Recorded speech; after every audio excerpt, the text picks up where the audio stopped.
mettre aux voix l'article 45 bis qui fait l'objet d'un scrutin public. Je vous demande de bien vouloir tous regagner vos places. Le scrutin est ouvert.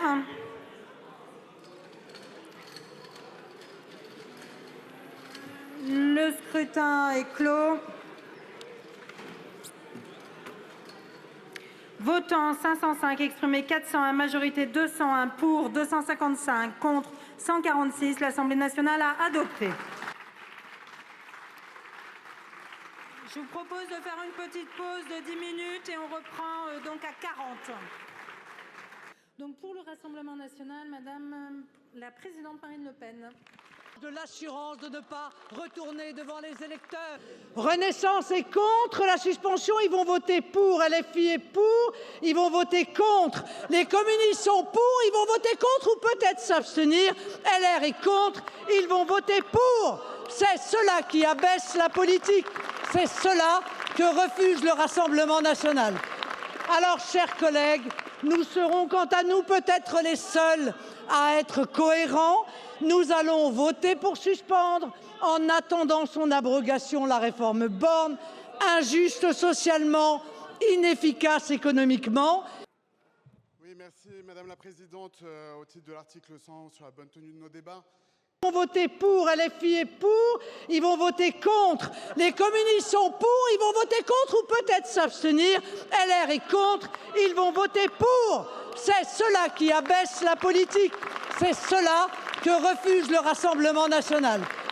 Alors, chers collègues, nous serons quant à nous peut-être les seuls à être cohérents. Nous allons voter pour suspendre en attendant son abrogation la réforme Borne, injuste socialement, inefficace économiquement. Oui, merci Madame la Présidente.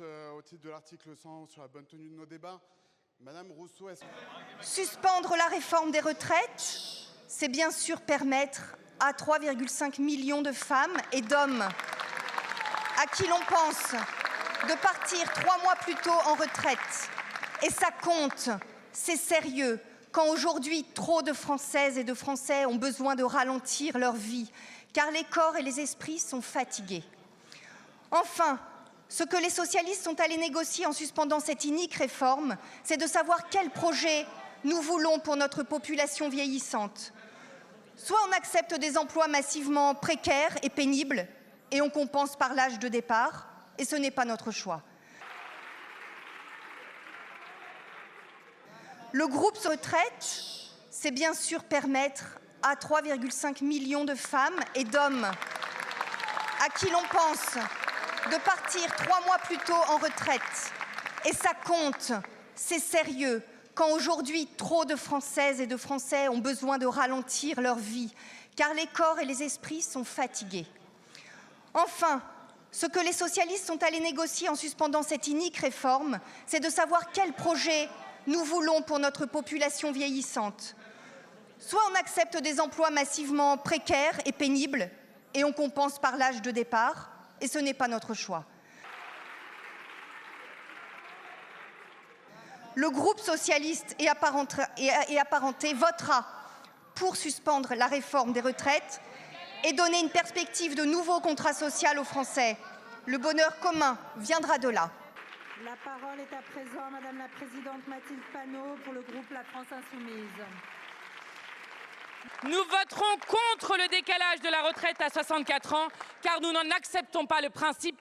Nous n'acceptons pas que 15 000 personnes supplémentaires meurent chaque année avant d'avoir vu un seul jour de leur retraite.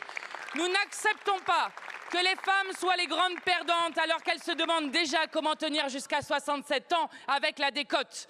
Surtout, nous n'acceptons pas que ce décalage se fasse au prix de coupes sur le dos des retraités et des malades avec votre budget de la sécurité sociale.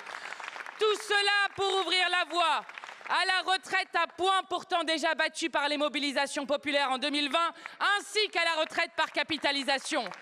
La parole est à présent à Monsieur le Président Gabriel Attal pour le groupe Ensemble pour la République.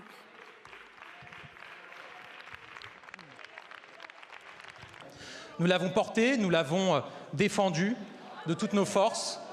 Et pourtant aujourd'hui, mon groupe s'abstiendra. Ce n'est évidemment pas de gaieté de cœur, mais c'est avec lucidité. Lucidité d'abord sur comment nous en sommes arrivés là. Si la suspension ou l'abrogation de cette réforme a été demandée, c'est parce que certains ont affirmé que cette réforme avait été adoptée dans des conditions non démocratiques. Et si elle a été adoptée par 49.3, c'est parce que certains qui la défendaient pourtant avant, pendant l'élection présidentielle, ont fait le choix de s'y opposer à l'époque et aujourd'hui semblent la défendre. Nous sommes lucides sur le fait que... Ici, de la réforme brutale et injuste de 2023, des immenses mobilisations sociales